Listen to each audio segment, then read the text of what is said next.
Entre 2024 et 2025, le nombre de produits qui affichent le Nutri-Score a baissé. Et c'est la première fois que ça arrive selon un rapport de l'Ocali, l'Observatoire de l'alimentation.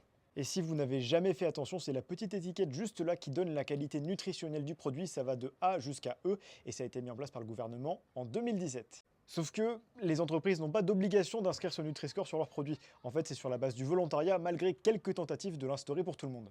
Bref, 64% du volume des produits vendus entre 2023 et 2024 comportait un Nutri-Score.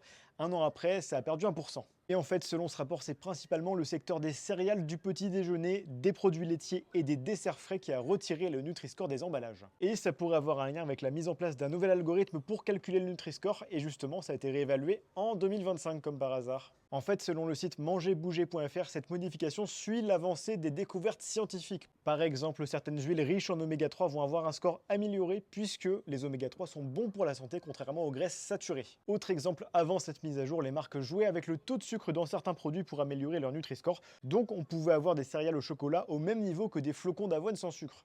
Maintenant, les produits sans fibres, trop salés ou trop sucrés sont pénalisés, et en tout, ce sont près de 40% des produits qui ont vu leur score évoluer. Et maintenant, vous commencez à comprendre pourquoi le secteur des desserts ou des céréales petit déjeuner a fait marche arrière sur le Nutri-Score.